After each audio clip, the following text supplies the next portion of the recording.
Once upon a time, though this is not a fairy tale, here in the ancient realm of Aulak, Vuon sought to erect the citadel of Kolawa, only to watch it repeatedly crumble.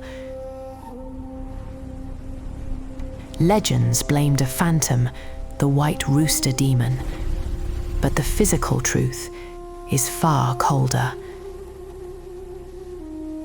Millions of tons bearing down upon the soft, yielding mud of the delta created an inevitable equation of collapse. With the crushing pressure of war looming from the north, this was the challenge facing Thukpan, the young chieftain who subdued the 18th Hung king of Van Lang. Master of the high mountains, he sought to tame the waters. But nature refuses to be tamed by brute force. It was the unyielding resistance of the earth itself.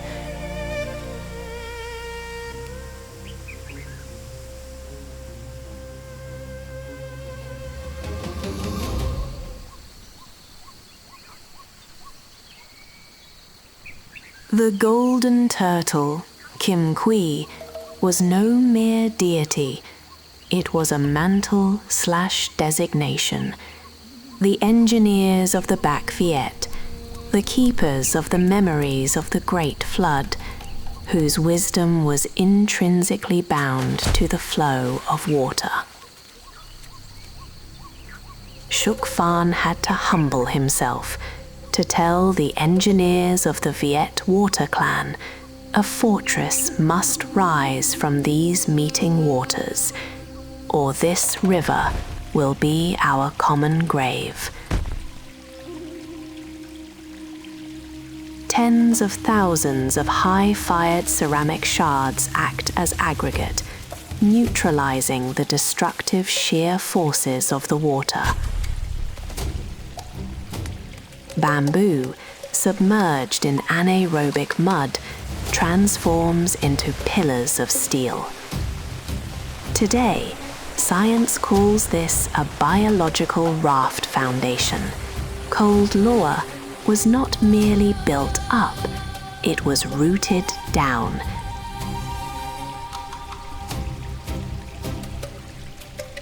The king's sheer will to resist invasion had finally won the allegiance of the water.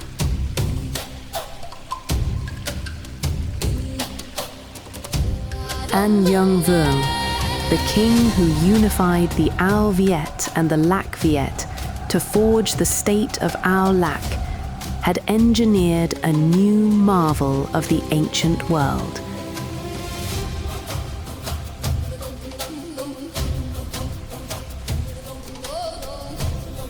Once the raft foundation was anchored firmly into the water, the military machine began to stir.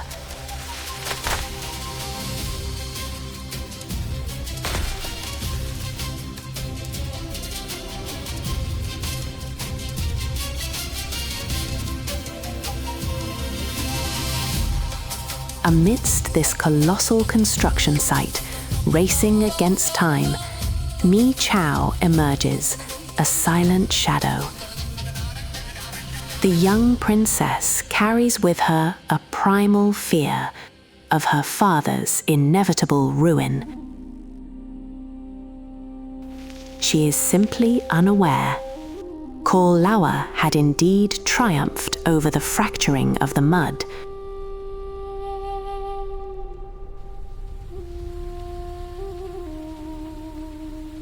And yet, the true collapse would begin from the very beating within her own chest.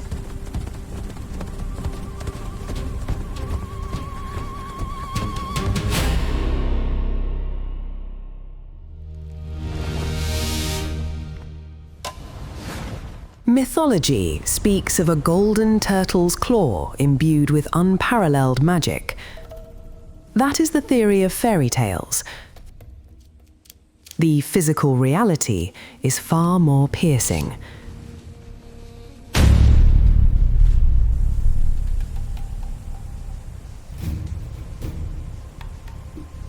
The repeating crossbow was not born of the gods. It is the ruthless offspring of mathematics, metallurgy, and aerodynamics.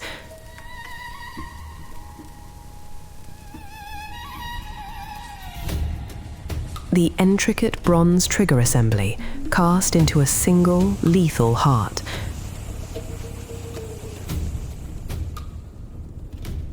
And the three-edged arrows designed to drill through the wind, governed by the principles of modern ballistics.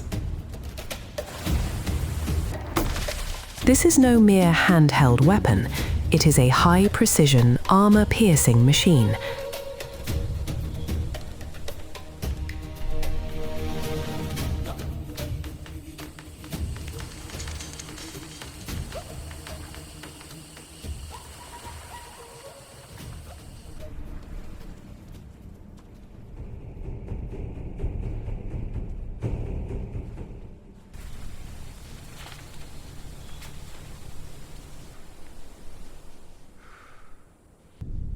The armies of the north, from the iron heels of the Qin dynasty to the dark ambitions of Trilogy, plunged into the mire of Kolawa.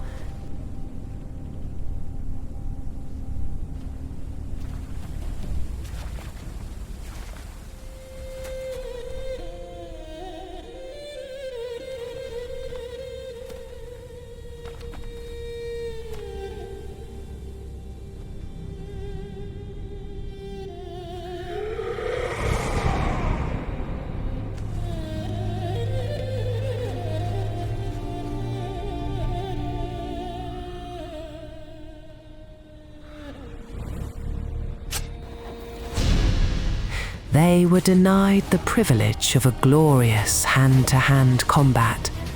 Instead, they stepped into an automated assembly line of slaughter. A multi-layered defense system, a relentless saturation of arrows raining from the heavens. Velocity, kinetic energy, and the sheer penetrating power of machinery.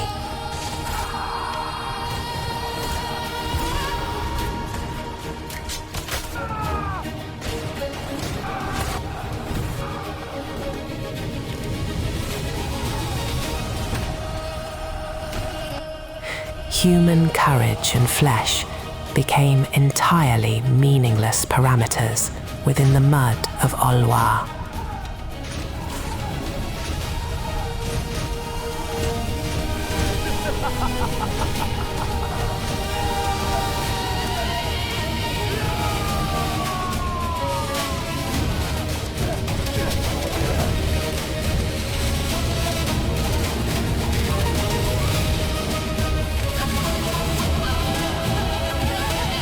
Towering walls and deep trenches, the most formidable core technology of its era.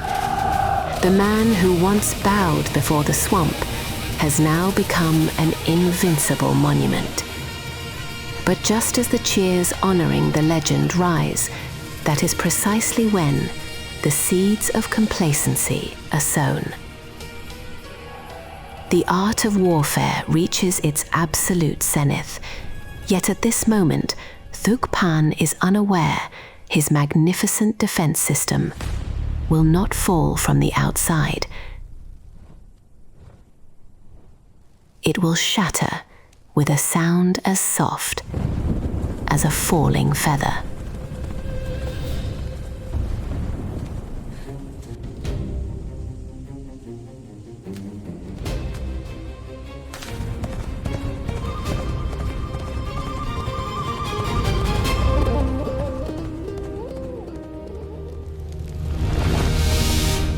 Once upon a time, but make no mistake, this is no fairy tale. For 1,000 years, legends have branded these white feathers as the ultimate proof of treason.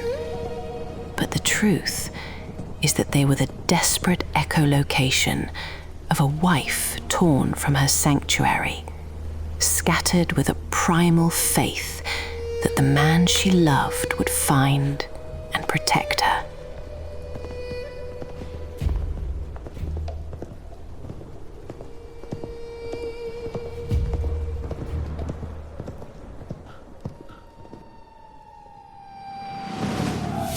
the greatest military machine of the ancient world. Upon possessing an absolute defense system, Shuk Fan no longer thinks as a chieftain, he behaves as an invincible monument. That slash of the sword into the empty air, is it a display of might or the paranoia of absolute power? Yet inside a dark tent, truth operates in a rather different manner. There is no anger here, only the cold calculation of a veteran. Instead of battering his head against a colossal wall, Trilogy seeks a tiny and rather beautiful door. The war of espionage is officially activated. A joyous union opens the gate of Kolawa citadel. Under the guise of an alliance, Thủy is a Trojan horse, a weapon engineered to destroy the system from within. But nature always has its variables. Mi Chow carries no weapons. She attacks with a primal connection and a heart thrown wide open. A fatal error occurs in the very first operational run. This logic of innocence has never existed within his source code. This night of revelry is a ticking countdown. Two fathers playing two entirely different games of chess, one flaunting the sheer might of his hardware, the other calmly extracting data. But the true tragedy lies elsewhere. Programmed to exploit military secrets, yet Thủy allows Mi Chow to blur it all. The most devastating tragedy for an intelligence machine is not being discovered by the enemy. It is the moment it learns how to feel.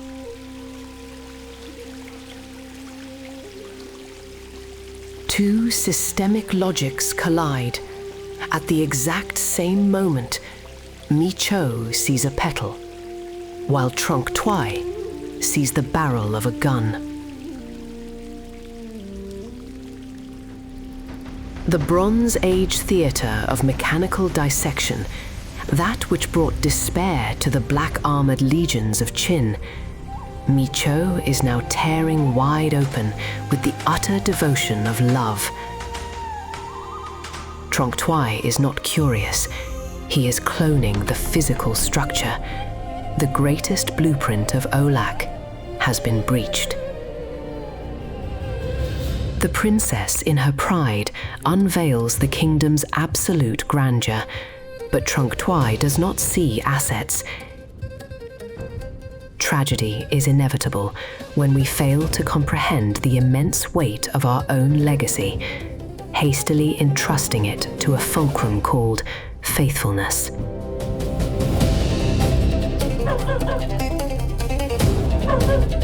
The rot is exposed between two extremes. The paranoid, invincible one earns the right to sleep, but the seasoned predator always hunts while the prey slumbers. The core technology is already on the table. Rest easy in your deepest slumber.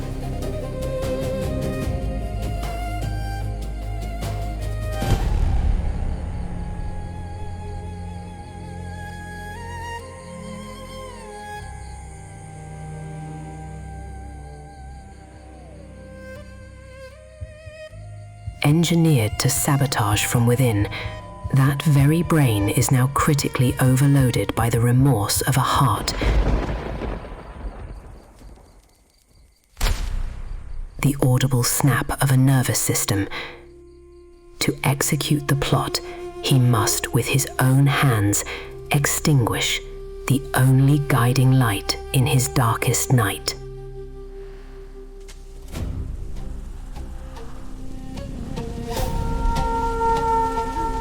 The end of days does not commence with a scream, but with the familiar shriek of bronze weaponry. Only this time, It tears through the wind from the north.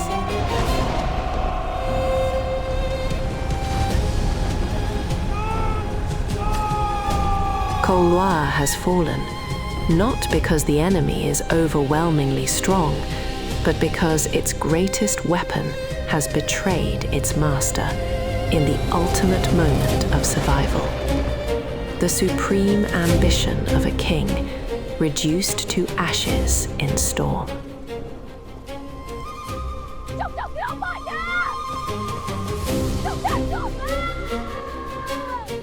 Surrounded by a sea of fire, the white feathers scattered behind are not a trail of treason. They are the desperate distress signals of a wife broadcast into the void.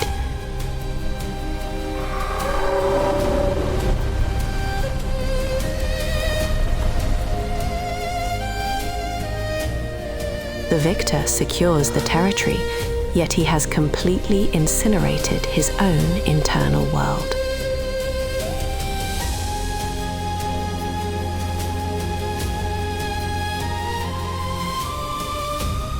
Two dynasties exchange the throne through a single devastating move.